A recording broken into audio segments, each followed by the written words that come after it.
parking and got their favorite seat. So take it away, Mitch. Everyone's still there, or did I just? Nope, we're all here. And I just wanted to let people know we're going to record today's session. I hope that works for you. And Mitch, take it away. Okay, so welcome everyone. It's exciting for us. This is our largest turnout for an event. So thank you to Jack for the book he wrote and offering his thoughts today. I have the very easy job as the president of our Ottawa CAGP chapter of introducing our two speakers. And it was interesting as I was having to look at Jack's bio and Jenny, who will be our moderator today. They're two people who I know well. I'm very impressed also with everything I was able to read about them in their bio, which, to be honest with you, all of you can read on their websites. But what I find most impressive, and I was talking to another colleague today who works in fundraising and long-term care, which I'm in, is the community that we're in, all of us who are here today as fundraisers, how we all having to work together. When I was describing him, Jack's experience and why he should be on the call today, and how Jack is also doing consulting now, and how Jenny does consulting, and they're on this call together to help all of us learn more and to do more good work for the charities we happen to represent. It's a great family of fundraisers. So I'm not going to go through their bios. You're here, you know them a bit. You can certainly go on their websites. And I'm going to be turning it over to Jack in one moment. But first, I just wanted to let everyone know who had registered before the deadline that we were going to be doing a draw for one copy of Jack's book. And that went to Megan Mack at Carleton. I don't know, is Megan on the call today? So I'll make sure that this gets out to Megan, and we will be doing another draw. Jack challenged us that if attendance was high and we hit that mark, that he'd offer us a second book. So we're going to do a second draw at the end of the session, which you just have to be here for. So on that, I will turn it over to Jack and Jenny. Thanks. All right, well, I'm not going to say much except I am the moderator. So if you have questions, Jack's gracefully said he's happy to answer questions along the way, and I'll be keeping track of the chat and feeding them over to Jack. So Jack, welcome. Thank you. Tell us more. I can't wait to talk more about the trenches. Yeah, so I've been in the fundraising world for a little over 25 years. Only seems like about 100 to me, but I figured that what I would do is kind of give some anecdotes over the years, kind of my best practices, what I've learned over the years. The first thing I learned is the word campaign has a really special term, and it's only used in a couple occasions. It's used in politics, it's used in war, and it's used in fundraising / marketing. That's it. So, it's an interesting thing. So one of the things that I said that I would chat about was dispelling myths, because most people aren't fundraisers from the get-go, though I have to say I am. I started fundraising as a volunteer. I grew up in London, Ontario, and the Canadian Cancer Society entrusted the high school students to do their door-to-door canvassing in April for Cancer Month. So my motives were less than altruistic. It was a great way to get out of class. And in those early 80s, I got a crisp $100 bill, which in those days was huge money. I'm like, whoa, this is pretty cool. Loved it. So I wound up staying. I went to Western as for my university studies. And I stayed on as the vice chairman of the residential campaign for the Canadian Cancer Society. So after I graduated university, I moved to Denver for a couple of years. I worked for a nonprofit there. Came back here to get married. My buddy who was at the Canadian Cancer Society said he had a friend of his who was opening up a consulting firm in Burlington, a fundraising consulting firm, thought I would be good at it. And as the good Jewish boy, my specialty were Catholic churches and Unitarian churches. So I did that for a while. We saw, I was a dual citizen, so I wound up doing a lot of work in the States as well as in Canada, which didn't make for a great first year of marriage, where I'd kind of say goodbye on Mondays and see you again on Fridays. So we were looking for something else, and many moons later, Carleton was looking for a fundraiser. It was relatively short-lived. I think I lasted a whopping 12 weeks there, as I was headhunted to go join the brand new Ottawa Hospital Foundation, the merger of the Civic Riverside in general. Lasted there for a while, and was poached to head up the Ottawa Jewish Community Foundation and the Jewish Federation of Ottawa. So think of United Way, just Jewish, and Ottawa Community Foundation, just Jewish. Did that, and then I was at the Y for about 8.5 years. So I've done fundraising, and I've kind of seen things come and go and ebb and flow as it is, but I'm one of the few folks that has actually been in fundraising my whole career, as opposed to most folks who kind of fall into it, or they do it off the side of their desk. So one of the things that I find is kind of a pet peeve are some myths that people believe about fundraising. So in my book, I go through 10. I'm not going to go through all 10 here, because otherwise you would never buy the book. So I'm going to go through 5 of them that are there.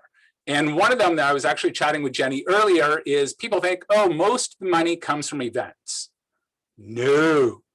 Now I know some of you guys that are here are very heavy into events, but the reality is most money does not come from events. And most money comes from either a major gift or actually a planned gift. Actually, I hate that phrase, planned giving. Like, what's the opposite of it? Impulse giving?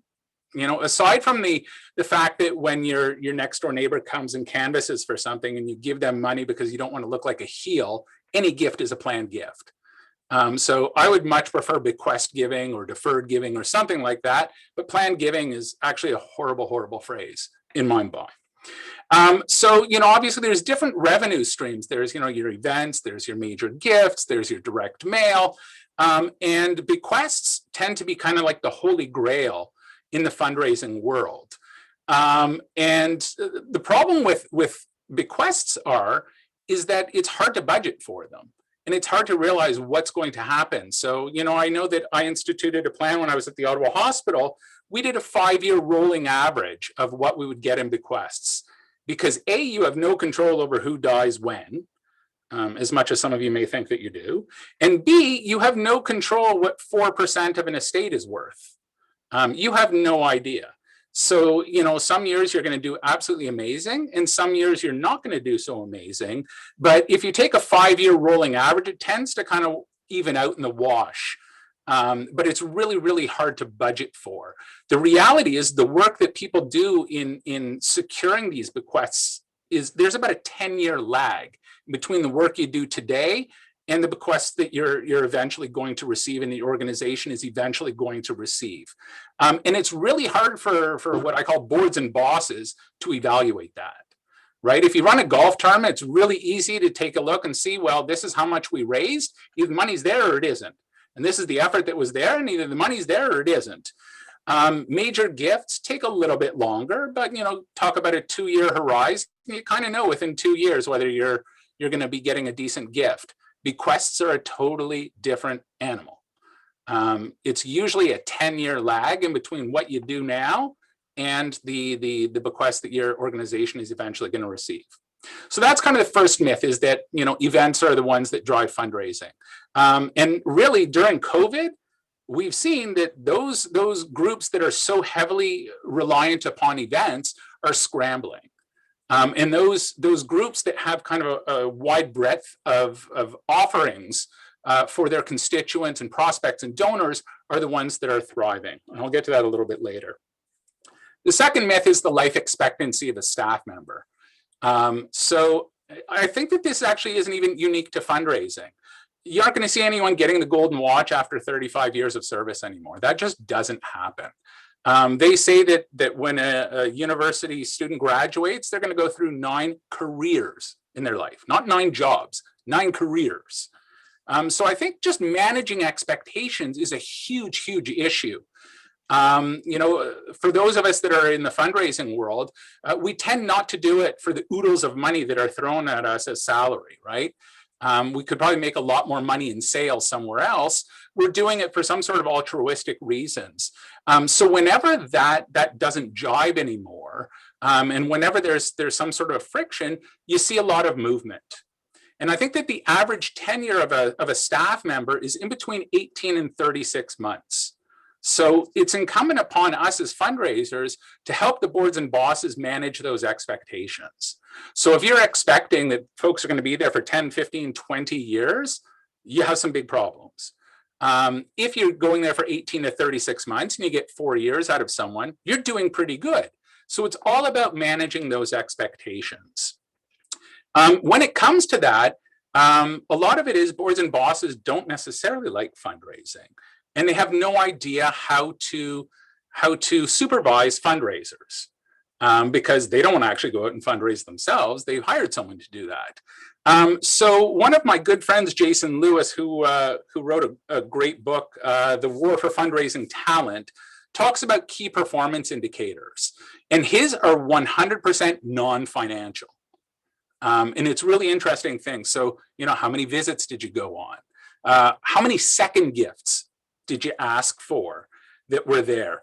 All of these kind of things, those are things that you can certainly be doing metrics with. And if you aren't doing the right activity, you're never going to get the right results on the back end of it.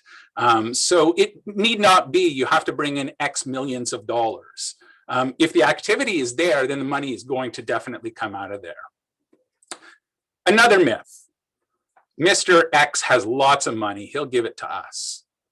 And that is just horrible. If that was actually the case, then all of us could just sit there and go home, and we'll just write really nice letters to the Bill and Melinda Gates Foundation and cash the checks as soon as we possibly can. It's really not. So I talk about in my book, there's 4 C's, what makes someone a good prospect. And there's commitment, contact, capacity, and charitable by nature. So capacity is not the number one driver. Commitment is the number one driver. So where this really helps with bequests is you're much more likely to get a bequest out of someone who's been a consistent donor. It need not be a huge donor. They may give your organization $500 a year or be a direct mail donor for 20 years. You're much more likely to get a bequest out of that individual than you are an individual who gives you a one-time gift of $1 million. So just let that sink in for a bit. It's not the capacity that drives it. It's the commitment that drives it. So, charitable by nature is also something that you need to know. And I found when we were at the Ottawa hospital, we did a focus group, and it was through a glass wall and, one-way mirrors and the whole 9 yards. It's very cool to be part of. And we interviewed a whole bunch of direct mail donors with kind of some thoughts about bequests. And we realized a couple of things. Just like direct mail, those that support direct mail, if they support one organization, they're likely supporting at least 10. And same with bequests. So if someone has left a provision in their estate for a charity, odds are better than not they've left more than one. So I found that it's a much better use of your time to go and see if you can become one of the many than to try to convince someone of the merit of leaving a charitable bequest to begin with. And there are some exceptionally wealthy folks that I've come across in the last 20 years here in Ottawa who don't believe in leaving a bequest for a charity. They'll support it hugely while they're alive. And their theory is, I'm going to give it to my kids. And if they want to do it, then that's up to them. But I'm not leaving a bequest in my for charity in my estate plans. So you've got to take a look. They're charitable by nature during their life, but they're pretty big on not doing a bequest. I think all of us also have to realize, what do we do with these bequests? I've been to some organizations where it just gets thrown into the communal pot. I've seen other organizations that say every bequest will be endowed regardless of size. And endowment is a tough thing to do. Especially with the economy right now. It's a real tough thing to go and say to a donor, take $1 million from your bank account that's been sitting there and let it sit in our bank account. Because odds are better than not, the donor who had that million is growing it much better than the foundation is, because their risk tolerance is much higher. Another thing, so another myth, sales is like fundraising and fundraising is like sales, right? There are great similarities and there are some best practices that you can certainly learn from on that. But the reality is that, you know, your car breaks down, you need a car, whether it's a Ford or a Honda or a Chevy or a Porsche, whatever it is, you need your car. No one needs to give to charity other than those that tithe, and they're a whole other separate kettle of fish. So when it comes to philanthropy, it's not sales. People have often said philanthropy is like sales with a heart, and they might be on the right path a little bit, but there's certainly some measurables that are there. You know, there are some best practices that are out there, and you know, certainly asking for a gift or asking to close the sale, you know, and there's a skill set that needs to be done, but it's a much more of a soft sell, and especially as fundraisers. We create a false timeline, and we create that urgency. So, you know, your car breaks down, you need a new car, right? Or your lease is up, or, you know, whatever, it's a, you know, 1992 jalopy and you need to get rid of it before, you know, Drive Clean comes and slaps a sticker on it. But no one needs to give to charity, and no one needs to give to charity today more than tomorrow.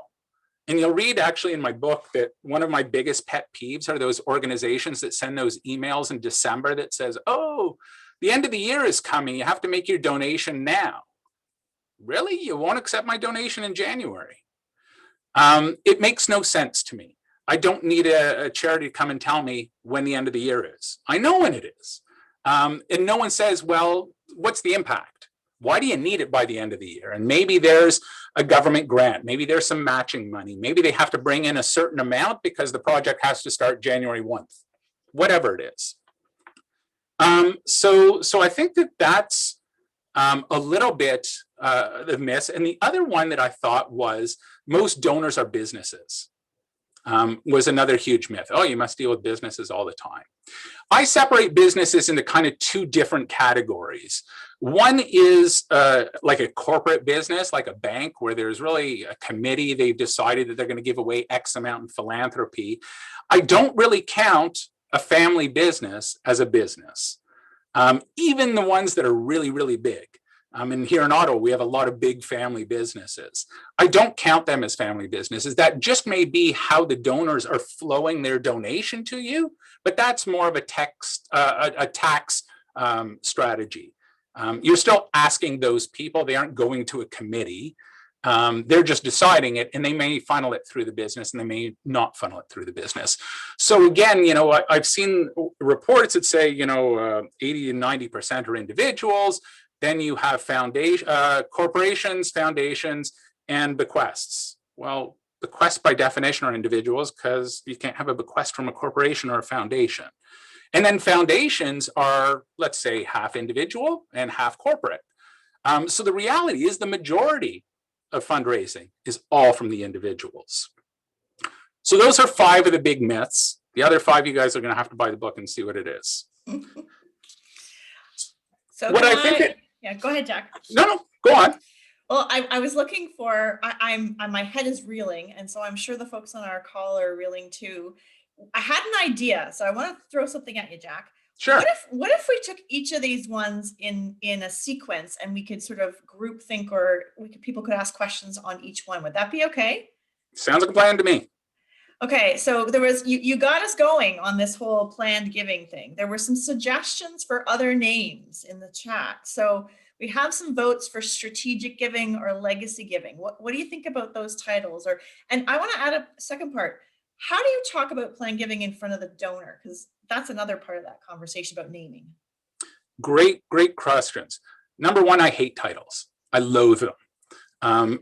If I was given my druthers whenever I was working for an organization, I would just have my name on the business card, period. Okay. I hate titles because it's all internal jargon. To this day, I have no idea what the difference between a manager, coordinator, director, senior director. I have no idea what the hell that means. And then they sometimes throw in the words development, and which is great in the fundraising world, but everyone else thinks you're in construction.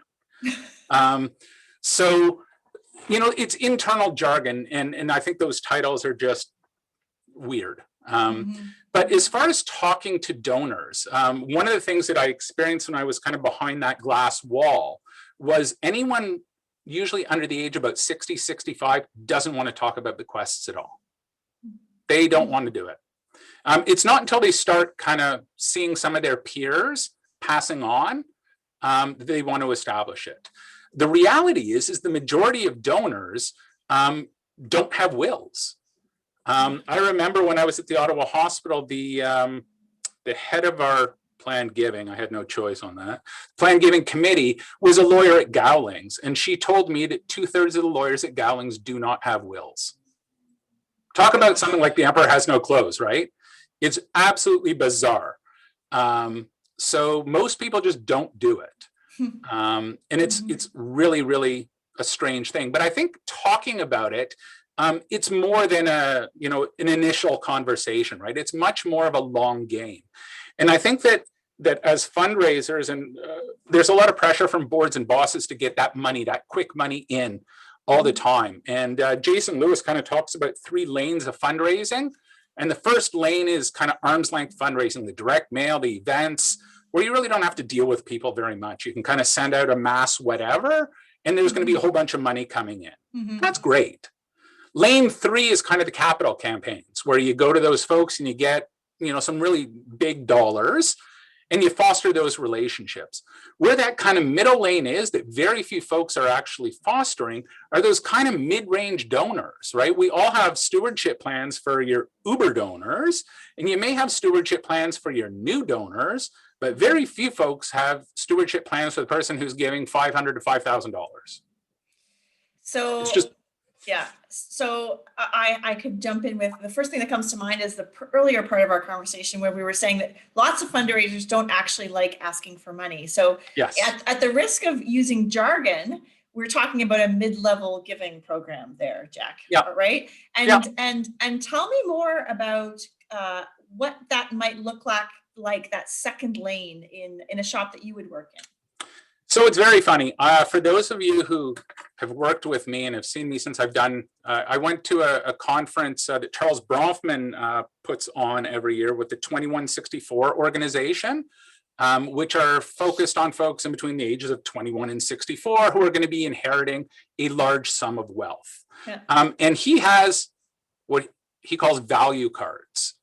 And there's no right or wrong answer. There's about 25 different cards that are there. And, something like equity, being fair and free from bias, or you go to leadership, motivating others to work toward achieving a common purpose. I've done this exercise with donors where you have the 25 cards, and I said, pick your top 3 motivators as to why you give, and pick your bottom 3. And you'll see kind of what resonates with some folks.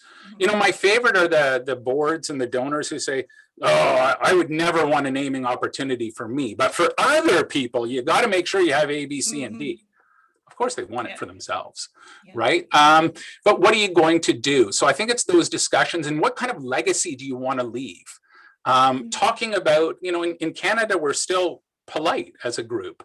What were the money discussions around the table? Did your parents donate? Did you know what your parents donated to?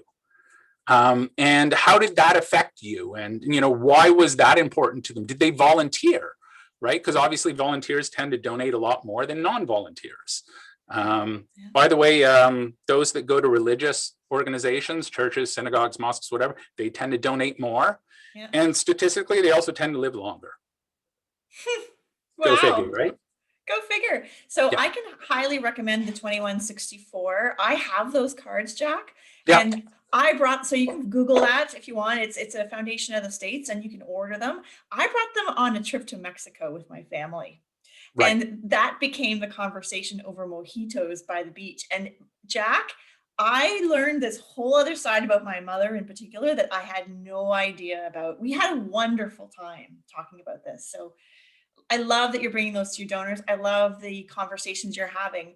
I want to shift. I want to check in with folks on the chat. We had a comment from Maury about how COVID has really changed the way people are approaching planned giving, and some of those folks, those mea culpas that haven't had wills, are coming around to their senses. I was speaking to someone at Dalhousie who's in their planned giving program, and she said they've had an unprecedented number of people self-identifying at age 40, and they think it's tied to these online will programs that people are doing. So just wanted to share that. Questions about event number one, or myth number one, which was that events raise tons of money. Did anybody have any questions? You also talked nicely, eloquently about messaging to boards, events versus a longer term play. So feel free to put your questions in the chat around myth number one. Can I just say thank you for saying you hate events, because I feel disloyal when I say that. Yes. The problem with, events, again, I grew up in London, Ontario. There was a home lottery. Those events, like CHIO does and some of the other ones. I think it was the Monsignor Feeney Foundation, a Catholic seminary that was there. Mm-hmm. And the way the laws work is once you sell one ticket, you're obliged to do the whole lottery. And they lost about $400,000. So the problem with an event is you can lose money on an event. And so many boards and bosses actually will take an event and say, oh, you know what, we had a golf tournament. It grossed $100,000. We netted $50,000. And isn't that great? I double net things. I say, okay, now I'm going to appropriate staff time to it. Yep. And whatever number you want to come up with. So if it took someone $25,000 worth, well, now you've made $25,000. It's still respectable. But what happens if that number becomes negative? Now what do you do? So, many times boards and bosses value staff time at 0. And it's not. Yeah, I always say that your most valuable asset is your people, and your responsibility, at least as a head of shop, is how to allocate that stuff. So I had one recently where one of my clients is talking about doing, it's a lottery or a car rally or one of those suckers, because they think that'll be easy, right? Because $100 ticket's way easier than asking for a $100,000 gift. And one of the challenges I think people have is, you get sucked into the vortex, the event vortex. Even if you disagree with it at the senior leadership level, those are courageous conversations, Jack, to say to your board chair, who's your boss, and say things like, so I am delighted you're going to run this raffle as a third party event, right? Clarity on language. Any other advice for people about how you draw that line? I love your ROI. That's a great thing. Anything else? Yeah. So, I think ROI is a huge thing. And I think that when it comes to events, if you have a dinner, the first thing you do is you ask your board chair, well, how many tables are you going to sell? Right. So, and that usually tends to kind of quiet them up pretty quickly. That's there. Yeah. Love that. So let's move on to, I'm watching the chat. I'll get back to it here. Betty Ann says, our experience as well, Jennifer, with donor motivation program is that 60% of the donors participating in our presentation are planning updating their estate plan. So there you go. We have another argument about wills being updated. Myth number two, and I welcome your chats on the questions in the chat. Life expectancy of a staff member. So this made me chuckle because I thought you meant like staff members were going to die. That was not your intention. No. I love your expectation setting. They're not supposed to give their life away when they join the Ottawa Jewish Federation as a staff member. Tell me more. For that one, they are. Yeah. You know what? I think that I've been blessed in the fact that I am someone, when I hire staff, I spend a lot of time on the hiring process. Because to bring a staff member in and onboard them and all these things, it's a big investment from a supervisor, right? So just to plug a hole in, if you have a gut feeling that this isn't going to work, leave the position vacant and perhaps, repost it in a month or two and get a different crowd rather than knowingly hire a warm body where it's not going to work. Wow. That takes courage, and I admire you. I would love to see in the chat, how long have people been at their shops? I see a 5 years from Jennifer Lorimer. I'd love to hear where other people, how long you've been at your shop. Any advice about the hiring process, Jack? I know that's very personal, but I'd love to hear your thoughts on hiring great people. Yeah, I always give homework assignments. So, if I was I've hired an events person before, and I had them kind of create an event plan for me. I've had a direct mail person, and I've had them create a direct mail letter for me. And part of it is to actually kind of see what they can do, because so many times people will put on their resumes or CVs, oh, I raised millions of dollars. And you really realize that it wasn't them that raised it. They were part of the team that raised it, but they actually weren't responsible for raising it themselves. Mhm. So this kind of separates the men from the boys, if I can say that. Yeah. And to kind of, see what's going on there. So again, it's that expectation. I think, and to keep staff there, staff aren't staying on for the millions of dollars we're paying, right? So how is it that the staff member themselves are growing? Is there enrichment that you can send them to? Is there personal enrichment? Is there sending them to a writing course? Is that what they're interested in? That will actually make you a better shop if you have a stronger writer, right? Or financial literacy or whatever it may be. There's certain things that just make a lot of sense. Yeah, I love it. So the other thing I see a lot of is we have a very shallow talent pool for great people. I work with folks that are on Cape Breton Island, for example. It's even shallower if it's possible. Jack, do you hire? This is a tough one. Do you hire for potential? Do you hire for skills? How do you think about that? I hire for attitude over aptitude every single day. You can teach someone the skills. I can't teach someone to be a good person. I can't teach someone to be a good listener. I can't teach someone to be empathetic. I can certainly teach them about, a charitable remainder trust or, flow through shares. Yeah. But that's a technical skill. Love it. Love it. Okay, I got two great questions. Yeah, thank you. I wholeheartedly agree with that. Two questions here. I think it was Elaine that said, for direct mail, do we do email or posted mail? What's your preference? Interesting. So I would take a look at your demographics. And your demographics tend to be, direct mail is always kind of this weird thing to me. I would never in a million years donate to direct mail because I'm not their target audience. Right. For the most part, they tend to be older folks. Mm-hmm. And I can remember in former lives going to these donors' homes and they would have every piece of direct mail that we ever sent them in a pile and it's highlighted with notes in the margins, the whole 9 yards. They love that. So my theory would be if you actually are emailing them, odds are better not they're printing it out. Wow. So you want to actually have when it comes to the direct mail, you want to have both options. And I would not recommend just emailing your direct mail package.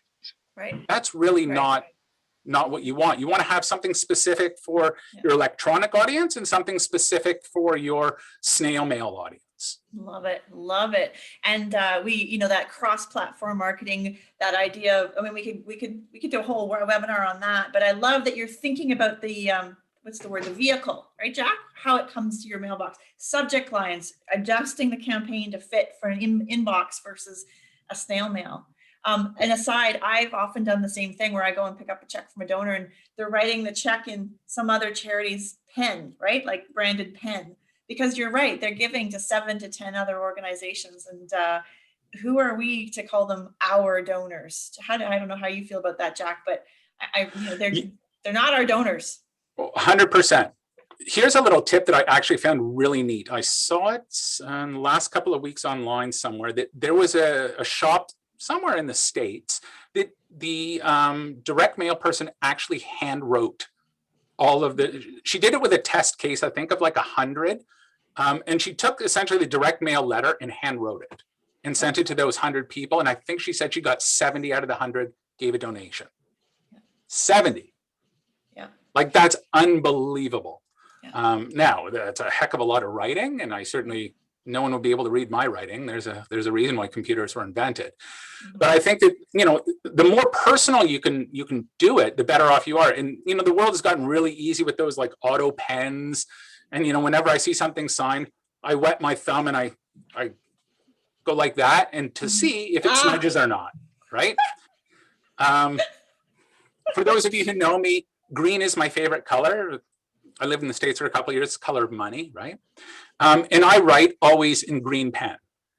So when there were donor thank you letters or whatever it is, I'd write, I called them little love notes at the bottom, a little personalization, but it was always in green ink. Yeah. And that way they kind of knew, hey, there was someone who actually looked at it. So the more personal you can make this, the better off we're all going to be.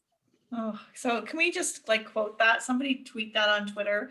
That idea that that direct mail piece was touched by someone with love.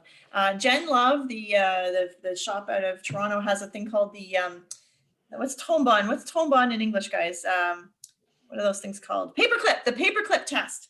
That when you receive someone from someone, if it has a paperclip on it, you knew that somebody touched it. So whether it's writing the address in person, whether it's a little note inside, clipping a photo, a real person touched it. And Jack, I would challenge that. That's why we got 70 out of 100, was because they knew someone asked, someone personally asked.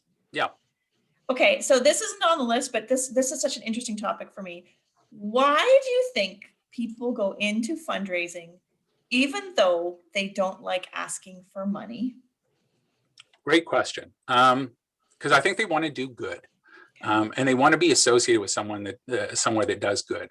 You know, I spent a pile of time at the Ottawa hospital, and I always felt like I was part of a machine that was saving lives. And so many of us are in charities where you're saving lives, you know, whether it, you know, or providing dignity. Like what we're doing is a noble cause. And one of my pet peeves is people say, oh, you're out begging for money. I'm like, I don't beg for money. As a matter of fact, some of the biggest gifts I've ever received, I didn't ask for. Yep. So, you know, that's kind of par for the course as well. It's quite noble. And I think that's why so many of us are in there. But at the end of the day, we're still Canadian and we're still polite. And we still think that it's like some sort of a taboo subject to talk about money. You know, in Europe, people disclose their salaries left, right, and center, right? Here we have no problem telling people what we paid for a house, or you can look it up on MLS, or what we paid for a car. But there's no way that you'll ever tell your next door neighbor what you earn.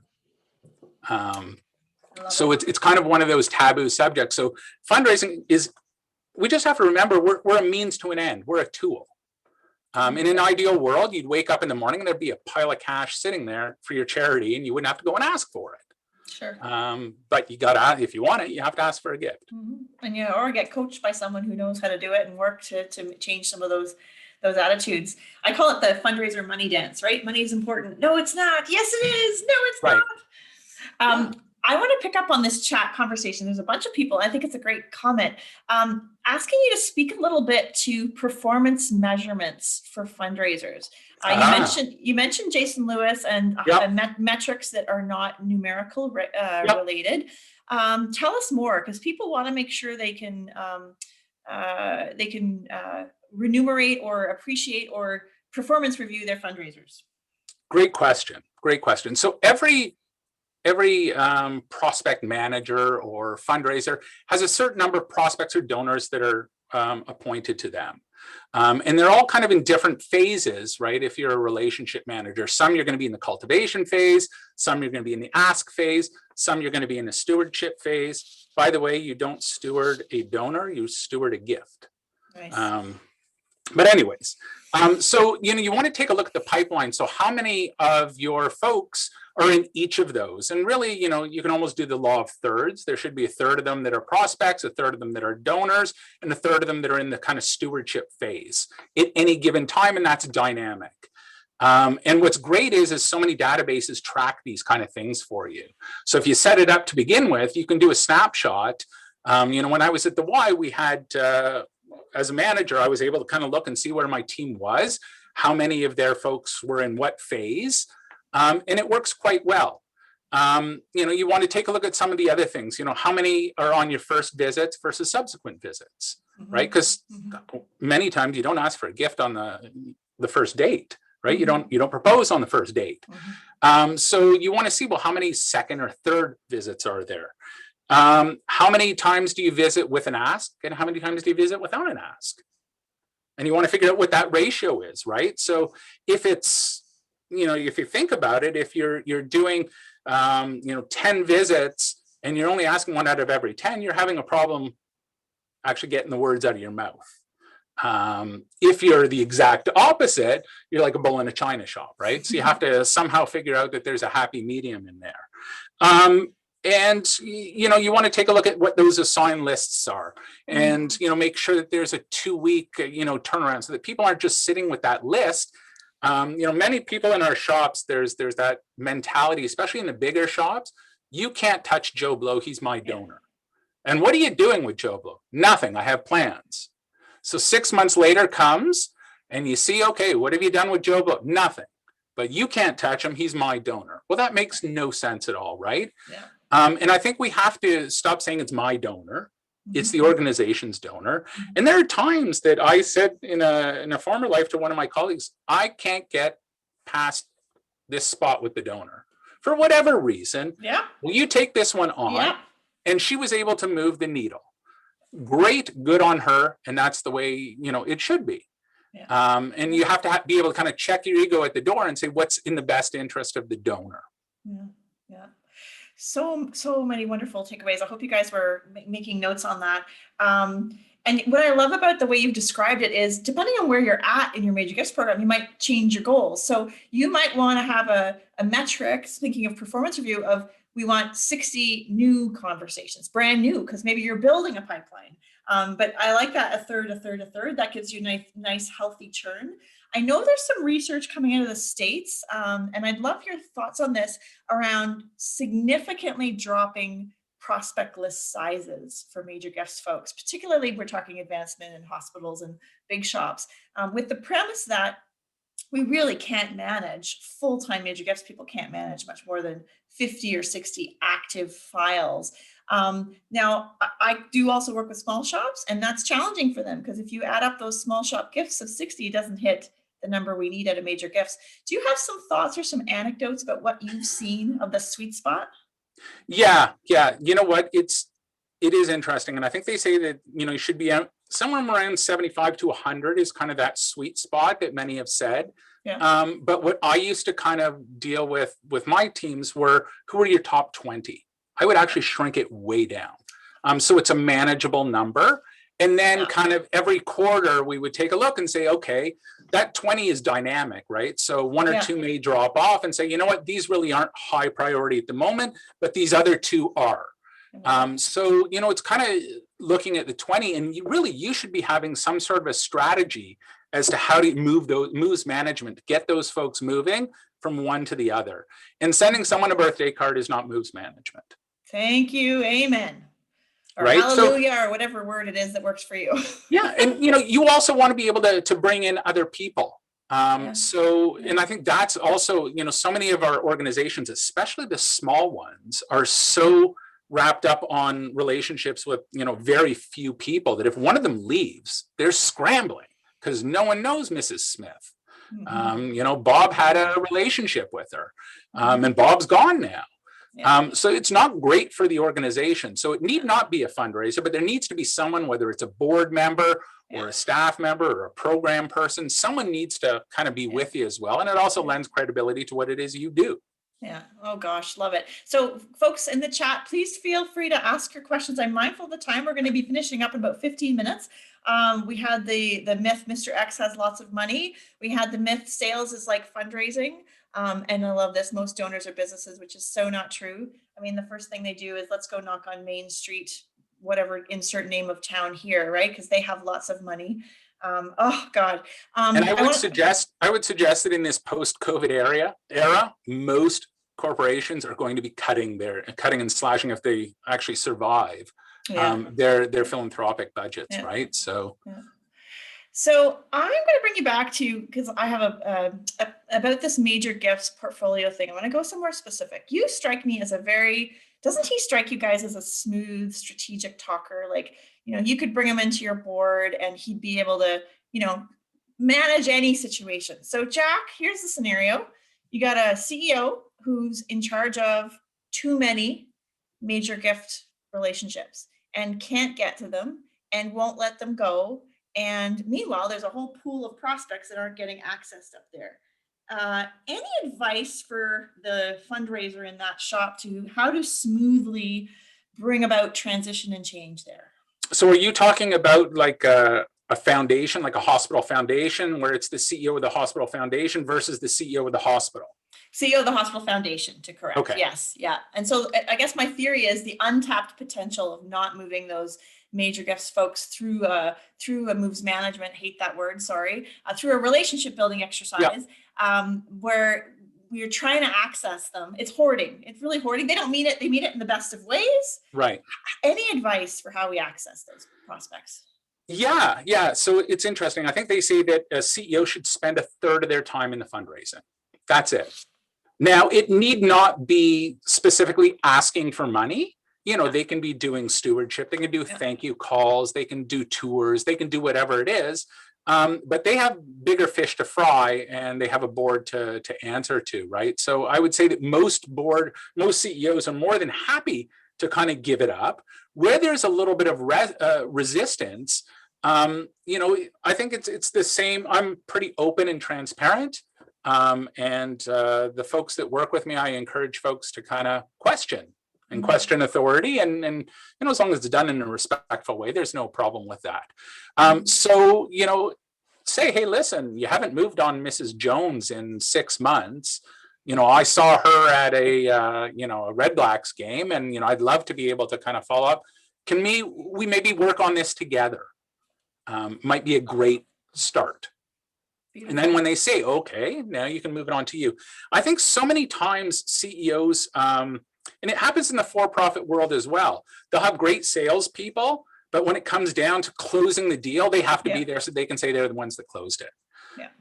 And really, who cares? One of my happiest moments was in a former life where some of my team raised a huge amount of money. And you know what? It looks great on everyone, and it looks great on me for hiring such smart people and such capable people to go out and do that. So don't stand in their way. Let them shine. Oh, beautiful. Let them shine. While Mitch is going to do a draw for the book right now, but there's still time for a couple more questions and burning questions from the group. But Mitch, do you want to go ahead? Sure. Thank you. So I think the fairest way to do this is I'm going to ask Jack to choose a number between 1 and 40. And I'm going to see who on the list matches up to that number. And the only person who can't win right now is Megan. She already got one. So we'll see if he chooses a different number. I'd go with number 18, which is the Hebrew for chai, like l'chaim. Okay, so 18 is Jennifer Lormer from United Way. I think she's here, so she's eligible. Yes, so Jennifer will be the winner, and we'll arrange to get it to her afterwards. Thank you, guys.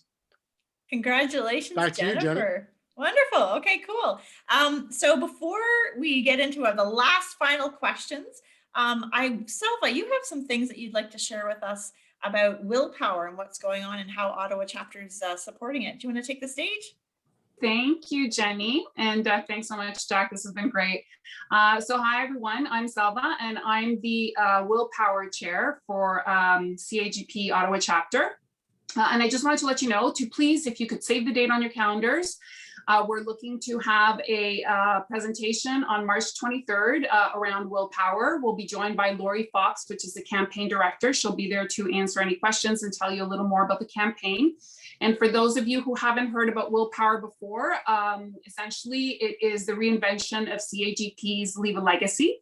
And it was modeled on the Remember a Charity in Your Will campaign from the UK. So it launched in September in areas of Ontario, and it did quite well. So it's launching in the rest of Canada this spring, including Ottawa. So we can't wait to tell you more about it. So please save the date and look out for the invitation for March 23rd. We hope to see you there. Fantastic. Thanks, Selva. Wonderful. Good stuff. Okay, so I just went back to the chat because, you know, we want to pack in as much information and questions and community building here. Elaine has a question, Jack. And Elaine, I might get you to go on the mic and explain it. It says, what is your feeling about board members and them making a bequest or open a fund? Do you want to explain that, Elaine? Sure. Thanks, everybody. I'm actually here from West Vancouver, so it's nice to kind of make a connection across the country. So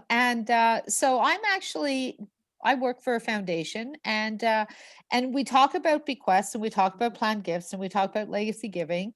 And I would say on average, less than a third of our board actually have left a bequest or opened a fund. So I'm relatively new to this business. I came out of corporate life, and so I don't know if that's a good number or if that's, like, so I'm looking for some input.